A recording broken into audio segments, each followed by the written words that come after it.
La gravité ne nous attire pas seulement vers le sol. Elle façonne l'univers. Albert Einstein, avec sa théorie de la relativité générale, a révélé que l'espace et le temps sont un tissu interconnecté, déformé par la masse et l'énergie. Ces découvertes ont ouvert de nouvelles dimensions dans notre compréhension de l'univers. À la fin du XIXe siècle, l'ère de la science empirique bat son plein. La vision newtonienne, avec ses certitudes, règne en maître. Ce monde, où les horloges fonctionnent à l'unisson, est sur le point de connaître une révolution. Au-delà de la rigueur des équations, une tempête d'idées émerge, portée par un jeune homme audacieux, Albert Einstein, né en 1879 à Ulm, en Allemagne. Un enfant prodige, souvent en désaccord avec un système académique rigide. L'idée que la gravité pourrait être perçue comme une courbure de l'espace-temps est audacieuse.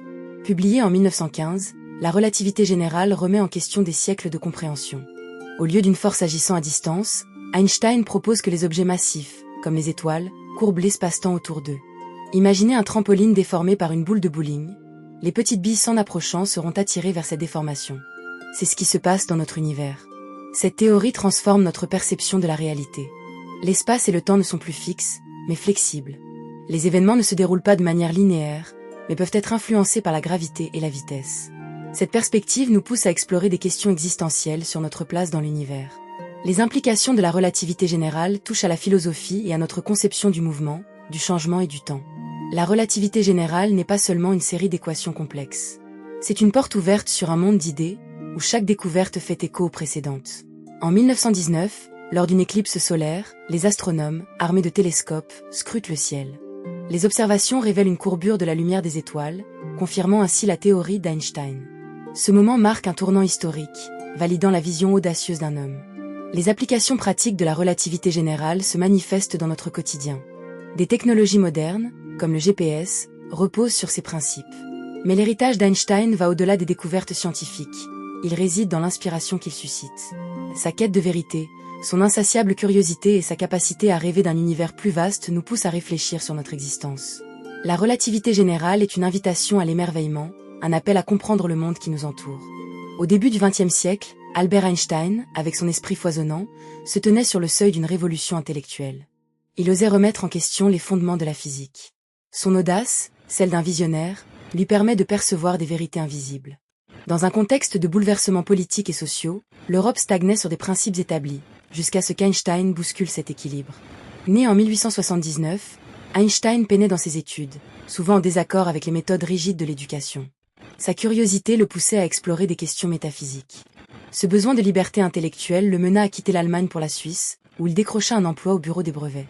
Ce poste lui offrait l'espace nécessaire pour réfléchir sans contrainte, lui permettant d'élaborer ses idées novatrices loin du carcan académique traditionnel. Le 25 novembre 1915, lors de sa présentation à l'Académie des sciences de Prusse, Einstein dévoile sa théorie de la relativité générale. Dans une salle emplie de scientifiques sceptiques, il explique que la gravité est une courbure de l'espace-temps causée par la masse. Imaginez un drap tendu. Lorsqu'une boule de bowling est placée au centre, le drap se déforme. Les petites billes roulant sur ce drap seront attirées vers la boule de bowling. Cette conception radicale modifie notre perception de la gravité, de l'espace et du temps.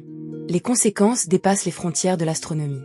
La lumière, affectée par la gravité, fut confirmée par des astronomes en 1919, lors d'une éclipse solaire totale visible en Afrique et au Brésil.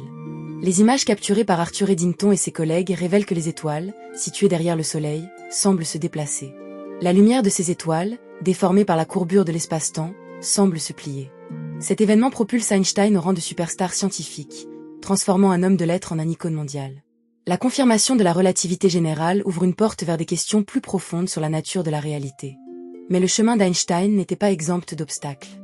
Les critiques, tant au sein de la communauté scientifique qu'auprès du grand public, peinaient à accepter des concepts défiant le bon sens. Des voix s'élevaient, arguant que la relativité était trop abstraite. Des scientifiques comme Henri Poincaré et des philosophes tels que Ernst Mach questionnaient la nature même de la réalité décrite par Einstein. Malgré cela, il poursuivit ses recherches, s'intéressant à des questions de cosmologie tout en défendant sa théorie avec passion. Ses pensées se mêlaient à une profonde réflexion sur l'univers, illustrée par ses propres mots. La science sans religion est boiteuse, la religion sans science est aveugle. Son engagement allait au-delà de la science. Einstein était un défenseur des droits civiques, un pacifiste et un critique des injustices sociales. Dans les années 1930, alors que l'ombre du nazisme s'étendait sur l'Europe, il choisit de fuir vers les États-Unis. Là, il continue à défendre la paix et la justice, s'exprimant contre la guerre et la discrimination raciale. Il comprenait que la science ne pouvait exister en dehors d'un contexte éthique et moral. La relativité générale a ouvert la voie à d'autres découvertes, inspirant des générations de scientifiques à envisager l'univers d'une manière nouvelle. Albert Einstein, tout en étant un génie scientifique, était aussi un homme profondément conscient des enjeux de son temps. En 1933, alors que le régime nazi prenait le pouvoir, il se retrouvait à Princeton, dans le New Jersey, où il accepta un poste à l'Institut d'études avancées. C'était un tournant dans sa vie, tant sur le plan personnel que professionnel. Il se retrouvait dans un nouvel environnement, loin de l'hostilité de l'Europe. Ce climat de liberté lui permettait de poursuivre ses recherches sans entrave, mais cela le plongeait aussi dans une réflexion constante sur la responsabilité des scientifiques face aux dangers de la guerre. Au cours de cette période, Einstein s'engagea activement dans des mouvements pacifistes. Il comprenait que la science pouvait être utilisée à des fins destructrices. En 1939, inquiet des avancées des scientifiques nazis dans le domaine de l'énergie nucléaire, il signa une lettre adressée au président Franklin D. Roosevelt, alertant sur le potentiel d'une bombe atomique. Cette lettre, qui marquera le début du projet Manhattan, témoigne de sa prise de conscience des implications morales de ses découvertes. Cette dualité entre la science et l'éthique le hantait, le poussant à s'interroger sur la responsabilité des scientifiques dans le façonnement de l'avenir de l'humanité. Les années suivantes furent marquées par un élan de créativité intellectuelle. Einstein élabora des théories sur l'univers en expansion et la cosmologie, naviguant entre la physique théorique et les questions plus larges sur l'existence humaine. Il se heurta à la résistance d'autres scientifiques, notamment face à la relativité et à la mécanique quantique, un domaine qu'il avait du mal à accepter, disant célèbre « Dieu ne joue pas au dé avec l'univers ». Ce combat intellectuel, à la fois avec ses contemporains et avec lui-même, illustre la complexité de son esprit. Einstein, avec son humour mordant et son esprit critique, ne se laissait pas abattre par les critiques. Il savait que le chemin vers la vérité était semé d'embûches, mais chaque obstacle ne faisait qu'affermir sa détermination. Dans ses réflexions, il exprimait souvent sa fascination pour la beauté de l'univers. En 1921, il reçut le prix Nobel de physique, non pour la relativité, mais pour son explication de l'effet photoélectrique, une découverte qui aurait des implications profondes pour la naissance de la mécanique quantique. Ce prix, bien que symbolique, lui conféra une reconnaissance mondiale, mais il ne pouvait s'empêcher de ressentir un malaise face à l'utilisation militaire de ses découvertes. En somme, la relativité générale d'Einstein était une invitation à repenser notre place dans l'univers. Sa vision transcende les limites de la physique, touchant à la philosophie et à l'art. Einstein a montré que la science et l'humanité ne sont pas opposées, mais s'entrelacent dans une danse infinie de découvertes. Son héritage est un symbole d'exploration et de questionnement, une lumière guidant ceux qui cherchent à comprendre les mystères de notre existence.